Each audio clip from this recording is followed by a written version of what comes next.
Information security control categories. इस YouTube video में हम बात करेंगे कि इंफॉर्मेशन सिक्योरिटी के कंट्रोल्स किस तरह से डाले जाते हैं, उनकी कैटेगरीज के बारे में बात करेंगे और कंट्रोल्स के बारे में हम इसे अगले वीडियो में बात करेंगे।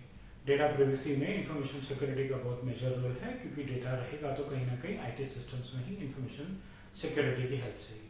मेरे यूट्यूब चैनल पे आपका स्वागत है, जिसमें आप अभी तक बहुत सारे डेटा प्राइवेसी के वीडियोस देख चुके हैं और आने वाले टाइम में और भी देखेंगे।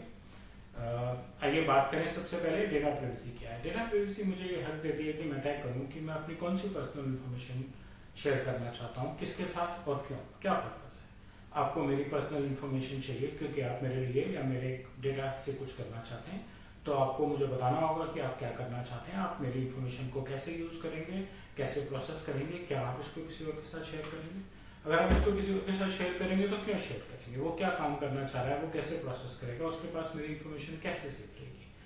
जब आप मुझे ये सारी चीज़ें क्लियर कर देंगे तब मैं डिसाइड करूंगा कि मुझे आपके साथ अपनी इन्फॉर्मेशन शेयर करनी है कि नहीं करनी है और कितनी इन्फॉर्मेशन शेयर करनी है। हो सकता है कुछ इन्फॉर्मेशन रिलेवेंट ना हो, इसलिए मैं वो आपके साथ ना शेयर करूँ। डेटा प्राइवेसी मुझे ये हक देती है और साथ में मुझे वो कानून का सहारा देती है कि अगर मैं देखूं कि मेरी पर्सनल इन्फॉर्मेशन कहीं गलत तरीके से इस्तेमाल हो रही है, गलत तरीके से शेयर हो रही है, तो मैं उसको रोक सकूं और कानून की मदद ले सकूं, जिससे कि मैं अपना बचाव कर सकूं। और ये परमिशन लेने का जो प्रोसेस है, इस प्रोसेस को हम डेटा प्राइवेसी की दुनिया में कंसेंट मैनेजमेंट भी कहते हैं। मेरा डेटा कैसे सेफ और सिक्योर रहेगा, उसके लिए मुझे इंफॉर्मेशन सिक्योरिटी की ज़रूरत है। हर कंपनी में जहाँ पे भी डेटा प्रोसेस हो रहा है, आईटी की ज़रूरत है। इंफॉर्मेशन सिक्योरिटी जो CIA ट्रायड पे काम करती है, कॉन्फिडेंशियलिटी, इंटेग्रिटी, अवेलेबिलिटी।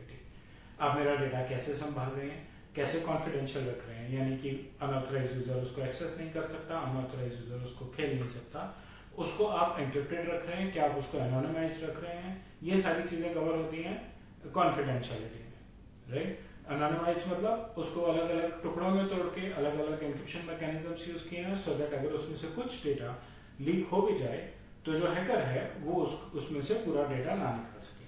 इंटेग्रिटी, मेरे डेटा पे आपके चेक्स चल रहे हैं, जिससे कि आप ये मेंटेन कर रख के पा रहे हैं कि मेरा डेटा करप्ट नहीं हो रहा। और अवेलेबिलिटी, जिसमें आप मुझे इंश्योर कर रहे हैं कि अगर मान लीजिए मेरा डेटा करप्ट हो गया है या आपकी डिस्क करप्ट हो गया, मेरा डेटा लॉस हो गया है, तो आपके पास एक बैकअप कॉपी पड़ी है और आप उस बैकअप कॉपी से मेरा डेटा वापस लेंगे। डेटा सिक्योरिटी में, डेटा इंफॉर्मेशन सिक्योरिटी में रोल बेस्ड एक्सेस कंट्रोल का भी बहुत इंपॉर्टेंट रोल है।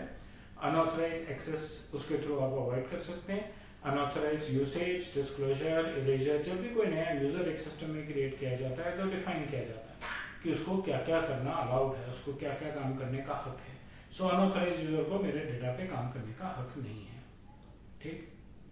अब बात आती है कि इनको कंट्रोल करने के लिए कैटेगरीज क्या है। पहली है प्रिवेंटिव कैटेगरी। हम अपने एक्सपीरियंस से अपने सिस्टम्स के अंदर ऐसे मैकेनिज्म डाल लेंगे कि हम इंसिडेंट्स को होने ही नहीं देंगे या कम से कम इंसिडेंट्स होंगे, ठीक। कोई भी इंसिडेंट, एरर जो कि हम नहीं चाहते कि हो और हमारी नॉलेज में है, हम अपने सिस्टम्स को ऑलरेडी प्रोएक्टिवली सेफ रखेंगे। जैसे एंटीवायरस सॉफ्टवेयर्स हैं, इंट्रूडर्स की लॉकिंग है।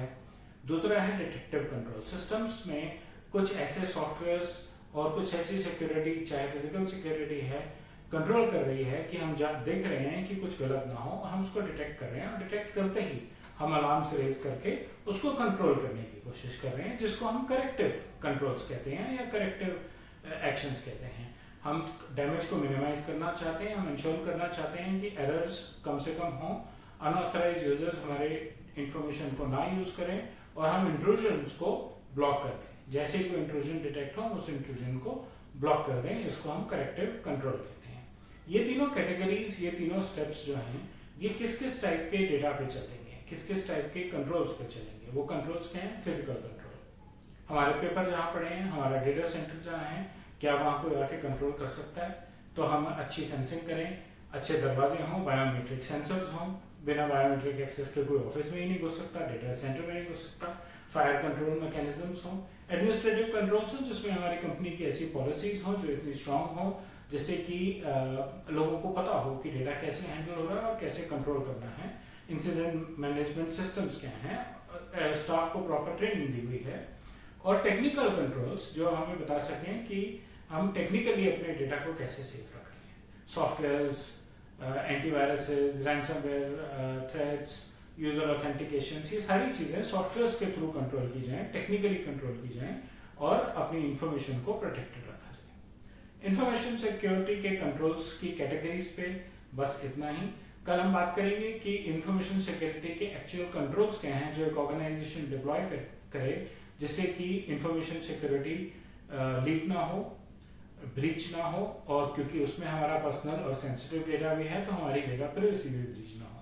मुझे उम्मीद है आपको मेरा कंटेंट अच्छा लगा होगा। आप प्लीज़ लाइक और बेल आइकॉन दबाएं, मेरे चैनल से सब्सक्राइब करें क्योंकि डेटा प्राइवेसी पे आगे चल के और बहुत कंटेंट आएगा इसमें, और अपना फीडबैक जो है वो कमेंट सेक्शन में डालें। धन्यवाद।